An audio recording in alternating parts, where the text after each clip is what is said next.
एक और महाराज युधिष्ठिर ने भव्य राजसूय यज्ञ का आयोजन किया था। सारी तैयारियां पूर्ण हो चुकी थी। सभी अतिथि और महान लोग पधार चुके थे। ब्राह्मण गण और पुरोहित यज्ञ प्रारंभ करने के लिए तैयार थे और उसी समय श्री कृष्ण उठे। सबके देखते देखते उन्होंने अपना सुदर्शन चक्र निकाला और एक ऐसे व्यक्ति का वध कर दिया जिसे उस यज्ञ में नहीं होना चाहिए था। लेकिन राजसूय यज्ञ जैसे मांगलिक पर्व पर श्री कृष्ण को सुदर्शन से किसका वध करना पड़ा और क्यों?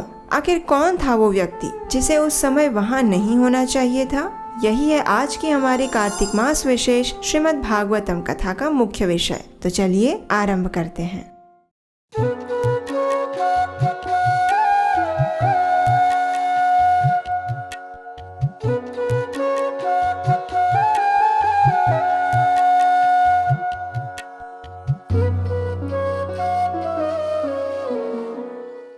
हरे कृष्णा। परम भगवान श्री कृष्ण को प्रिय इस दामोदर मास में हम श्रवण कर रहे हैं श्रीमद् भागवतम के 10वें स्कंद से भगवान श्री कृष्ण की मधुर लीलाओं का। पिछले अध्याय में हमने सुना कि जरासंध का वध करने के बाद अब युधिष्ठिर महाराज को संपूर्ण विश्व का निष्कंटक साम्राज्य प्राप्त हो चुका था। इसलिए अब वे राजसूय यज्ञ के लिए तैयार थे। उन्होंने सुयोग्य ब्राह्मणों और ऋषियों को आमंत्रित करके राजसूय यज्ञ की तैयारी करना आरंभ कर दिया। इस यज्ञ में अनेक महान ऋषि मुनि आए हुए थे, जैसे कि कृष्ण द्वैपायन, भारद्वाज, सुमंतु, गौतम, असित, वशिष्ठ, च्यवन, कण्व, मैत्रेय, विश्वामित्र, वामदेव, जैमिनी, क्रतु, पैल, पराशर, गर्ग, वैशंपायन, अथर्व, कश्यप इत्यादि। इस यज्ञ में द्रोण, भीष्म, कृप, धृतराष्ट्र और उनके सभी पुत्र, महात्मा विदुर सहित विश्व भर से अनेक महान राजा पधारे थे। इसके अलावा सामान्य नागरिक भी इस यज्ञ में सादर आमंत्रित थे। सभी इस यज्ञ के साक्षी बनने के लिए बड़े उत्साही थे। ब्राह्मणों ने सोने के हल से यज्ञ स्थली का निर्माण किया। यज्ञ में सोने के बर्तन प्रयोग में लिए गए थे। उस यज्ञ में महाराज युधिष्ठिर ने प्रमुख देवतागण जैसे कि ब्रह्मा जी, शिव जी, इंद्र, वरुण, सूर्य, सिद्धगण, विद्याधर, चारण, गंधर्व, यक्ष, राक्षस, किन्नर इत्यादि को भी आमंत्रित किया था। उन सबकी उपस्थिति में सभी लोग एक स्वर में महाराज युधिष्ठिर के इस महान राजसूय यज्ञ की भूरी भूरी प्रशंसा कर रहे थे। आखिरकार यज्ञ आरंभ हुआ। जिस दिन यज्ञ से सोमरस प्राप्त होने वाला था, उस दिन महाराज युधिष्ठिर ने सम्मान पूर्वक ब्रह्म पुरोहित का स्वागत सत्कार किया। उसके बाद यज्ञ के नियम अनुसार उपस्थित अतिथियों में से सर्वश्रेष्ठ व्यक्ति की पूजा होनी चाहिए थी। इस नियम को अग्र पूजा के नाम से जाना जाता है। अब देखिए, उस यज्ञ में साक्षात सभी देवताओं के साथ अनेक महान ऋषि और तपस्वी उपस्थित थे। इसलिए आपस में ये चर्चा होने लगी कि आखिर अग्र पूजा के लिए कौन सबसे योग्य हो सकता है। अनेक लोगों के नामों के सुझाव आने लगे, लेकिन कोई एक निर्णय पर नहीं पहुंच पाया। आखिरकार सहदेव उठे और उन्होंने कहा, अर्हति अच्युतः श्रेष्ठ अयं भगवान सात्वतां पतिः एष वै देवताः सर्वा देश काल धनादयः यदात्मकमिदं विश्वं क्रतवश्च यदात्मकः अग्निराहुतयो मंत्रा सांख्यं योगश्च यत्परः एक एवाद्वितीयो सा वै तदात्म्यमिदं जगत् आत्मनात्माश्रयः सभ्यः सृजत्यवतिहन्त्यजः।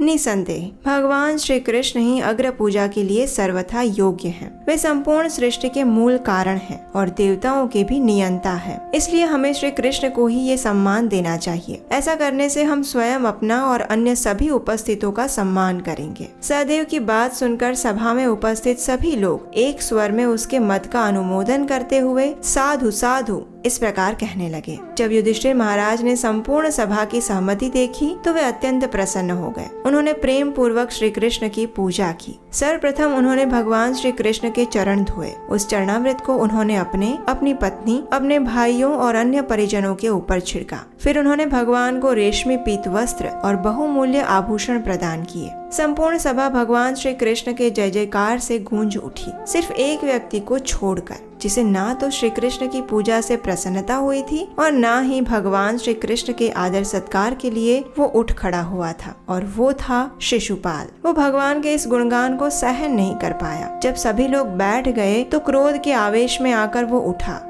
और बोलने लगा, आज से ये सिद्ध हो गया कि नियति कितनी बलवान होती है, क्योंकि आज मैं महान ऋषियों को माया के वशीभूत होते हुए देख रहा हूँ। जरा देखो तो कैसे इतने महान लोगों की सभा एक बच्चे की नादान बातों से प्रभावित हो गई है। ब्रह्मांड के बड़े बड़े ऋषियों को छोड़कर तुम सबने एक ग्वाले को अग्र पूजा के लिए चुना। ये मूर्खता नहीं तो और क्या है। ययाति के शाप के कारण ये यादव सभ्य मनुष्यों द्वारा तिरस्कृत हैं। फिर ये कृष्ण इस अग्र पूजा के लिए योग्य कैसे हो गया। इस प्रकार शिशुपाल श्री कृष्ण के विषय में अनेक कटु वचनों के तीर चलाने लगा। उसकी मति पूरी तरह से भ्रष्ट हो चुकी थी। उसका स्वयं के ऊपर नियंत्रण नहीं रह गया था। उसके ऐसे तीखे वचन सुनकर पूरी सभा में हाहाकार मच गया, लेकिन फिर भी श्री कृष्ण शांत बने रहे। पांडवों और अन्य अनेक योद्धाओं ने अपनी अपनी तलवारें निकाल ली। जिनको लगा कि वे शिशुपाल के विरुद्ध कुछ नहीं कर पाएंगे, वे अपने कानों पर हाथ रखकर सभा से बाहर चले गए। इतना विरोध होने के बाद भी शिशुपाल चुप नहीं हुआ। उसने बोलना चालू रखा और अपनी तलवार तथा ढाल निकालकर खड़ा हो गया। जो भी व्यक्ति उसे शांत करने का या उसका विरोध करने का प्रयास करता, वो उन सबके सामने भी कटु वचन बोलने लगता। अब ऐसे समय में श्री कृष्ण नहीं चाहते थे कि राजसूय यज्ञ के इस शुभ अवसर पर कलह या युद्ध की स्थिति का निर्माण हो। इसलिए उन्होंने युद्ध के लिए तैयार हो रहे सभी राजाओं को रोक दिया। जब शिशुपाल ने सारी हदें पार कर दी तो फिर अंत में श्री कृष्ण ने अपना सुदर्शन चक्र निकाला और अग्नि के समान तेजोमय उस चक्र से उन्होंने शिशुपाल का सिर काट दिया। और ये देखकर जो शिशुपाल का साथ देने वाले उसके मित्र राजा थे, वे सब वहाँ से भाग खड़े हुए। अब कोई सोच सकता है कि यज्ञ स्थली पर इस प्रकार वध करने से तो यज्ञ खंडित हो जाता है, लेकिन ऐसा हुआ नहीं। श्री कृष्ण ने शिशुपाल का सिर इस प्रकार धड़ से अलग किया कि उसके शरीर से रक्त की एक बूंद भी उस यज्ञ स्थली पर नहीं पड़ी। सबकी आंखों के सामने शिशुपाल का शरीर तो जमीन पर गिर पड़ा, लेकिन उसकी आत्मा उसके शरीर से निकलकर एक ज्योति के रूप में श्री कृष्ण के शरीर में जाकर समा गई। हमारे आचार्यगण बताते हैं कि वास्तव में शिशुपाल के जीवन में एक क्षण भी ऐसा नहीं था जब उसने श्री कृष्ण का चिंतन न किया हो। हालांकि वो शत्रु भाव से भगवान का स्मरण करता था, फिर भी भगवान इतने दयालु हैं कि उन्होंने ऐसे शिशुपाल को भी सायुज्य मुक्ति प्रदान कर दी। पहले सायुज्य अर्थात भगवान के साथ एक रूप होना, इस मुक्ति को प्राप्त करने के बाद शिशुपाल भगवान के धाम वैकुंठ में वापस पहुंच गया और फिर भगवान की नित्य सेवा में संलग्न हो गया। महाराज युधिष्ठिर ने संपूर्ण श्रद्धा और नियम पूर्वक राजसूय यज्ञ को संपन्न किया और याज्ञिक पुरोहितों और अन्य सदस्यों को उदार चित्त से दान दिया। यज्ञ समाप्त होने पर अपने अपने घर वापस जा रहे सभी देवतागण इस अद्भुत यज्ञ और भगवान श्री कृष्ण की लीलाओं के गुणगान गाते हुए जा रहे थे। लेकिन उस यज्ञ में एक और व्यक्ति ऐसा था जिससे युधिष्ठिर महाराज का ये वैभव और यश सहन नहीं हो रहा था, और वो था दुर्योधन, धृतराष्ट्र का ज्येष्ठ पुत्र और कौरवों का सबसे बड़ा भाई। युधिष्ठिर महाराज के बढ़ते हुए ऐश्वर्य को देखकर उसके मन में द्वेष का भाव तीव्र होने लगा था, और फिर कुछ ऐसा हुआ जिसने दुर्योधन के मन में इस द्वेष की अग्नि को और प्रज्वलित कर दिया। और वो क्या था, ये हम जानेंगे इसी कार्तिक मास विशेष कथा के आने वाले अध्याय में। और अब समय है आज के प्रश्न का। तो आज का प्रश्न है, सारूप्य मुक्ति किसे कहते हैं? अगर आपको इस कार्तिक मास में हमारी टीम द्वारा किया जा रहा ये प्रयास सराहनीय लगता है तो आप हमें आने वाले वीडियोस को बनाने में भी सहायता कर सकते हैं, स्क्रीन पर दिए गए नंबर पर अपना आर्थिक योगदान भेजकर। तो चलिए इस पवित्र कार्तिक मास के अंतिम दिनों में उसका अधिक से अधिक लाभ उठाते हुए भगवान श्री कृष्ण के चरण कमलों पर अपना मन, हृदय, वाणी और चित्त एकाग्र करने का प्रयास करते हैं।